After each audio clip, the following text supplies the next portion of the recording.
know, the unwritten flight etiquettes that many travelers are likely breaking. That's right. We're talking about the unspoken rules of flying that, while not officially mandated by airlines, are fundamental to ensuring a comfortable and respectful flight for everyone on board.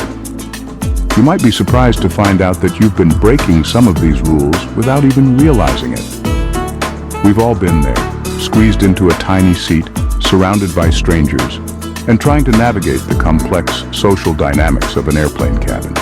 It's a unique environment, one that requires a certain level of awareness and consideration for those around us. These guidelines are not just about making your flight more pleasant. They're about respecting your fellow passengers, the flight attendants, and the shared space that you're all in for the duration of your journey. So buckle up, sit back, and prepare to become a more savvy and considerate traveler. Let's dive into these unwritten flight etiquettes that you should be aware of. Firstly, the seatbelt. It's not just for takeoff and landing. Now you might be thinking, why should I keep it on if the seatbelt light is off?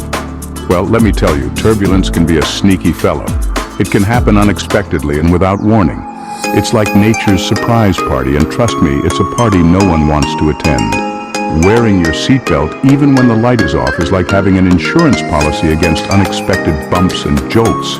It keeps you anchored, providing an extra layer of safety. And let's not forget comfort. A sudden jolt can interrupt your in-flight movie or spill your complimentary beverage. In essence, the seatbelt is your best friend in the sky. It's there to keep you safe and comfortable, regardless of whether the seatbelt light is on or off. So for your own safety and comfort, keep that seatbelt on. Secondly, flight attendants are not just there to serve you snacks. Yes, they do provide you with those tiny packets of peanuts and a soft drink, but their primary role is to ensure your safety and comfort. Flight attendants are trained professionals who can handle emergencies, provide first aid, and guide passengers during turbulence or unexpected situations. Now, we've all heard about personal space, and it's just as important in the air as it is on the ground. Unless it's an emergency, refrain from touching flight attendants. Imagine if you were at your job and someone felt it was okay to randomly touch you. Not so pleasant, right? And remember, they're not your personal assistants. They're there to help everyone, so be patient and wait your turn. Flight attendants are constantly on their feet, attending to hundreds of passengers, so a little patience and kindness go a long way. Remember, flight attendants are there for your safety, so let's treat them with respect. Moving on to some more specific etiquettes, let's talk about the delicate art of seat grabbing. We've all been there, the turbulence hits, and instinctively we reach for the nearest stable object. More often than not, that object is the top of the seat in front of us. However, we should consider the passenger occupying that seat. While we may be seeking stability, they're getting an unexpected jolt. This can be particularly disruptive if they're asleep, working, or enjoying their in-flight entertainment. So when you feel the urge to grab, remember it's not just a seat, it's someone else's personal space. Now, let's move on to a topic that might make some squirm a little: diaper changing. As a parent, there's no doubt that managing a baby on a flight is a Herculean task. However, the tray table is not the place for a diaper change. Tray tables are designed for meals and drinks, not for handling the less savory aspects of parenthood. Not only does this present a hygiene issue, it's also a courtesy to fellow passengers who may not be thrilled about sharing their meal space with a changing station. The lavatories on the plane are equipped with changing tables for this very purpose. So next time your little one needs a change, head to the lavatory. In both these cases, the underlying principle is respect.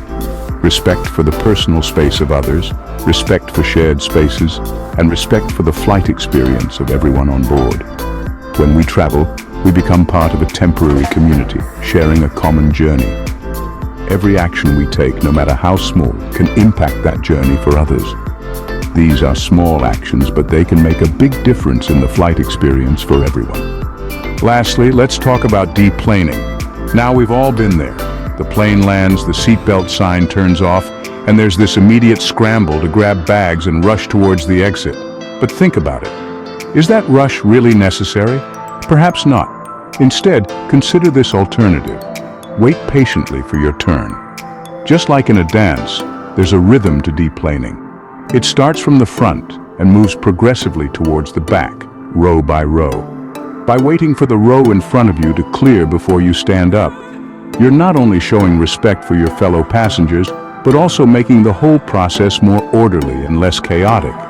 And remember, everyone is eager to disembark, but a little patience goes a long way in ensuring a smooth and efficient deplaning process. So the next time you fly, let's all try to dance to the same rhythm. By following this simple etiquette, we can make the deplaning process smoother and less stressful for everyone. So, let's quickly recap what we've learned today. We started off with the all-important seatbelt etiquette. Just because the light is off, it doesn't mean you're free from the responsibility of buckling up. Safety first, always. Next, we talked about the respect we owe our flight attendants. Their job is to ensure your safety and comfort, not to be at the receiving end of unwarranted physical contact. Then, we dove into the rather sensitive topics of seat grabbing and diaper changing. Remember, the seat in front of you is not your personal handle, and the tray table is definitely not a changing station. Finally, we discussed the art of deplaning. No need to rush or scramble. Your turn will come, and we'll all get off the plane in an orderly fashion.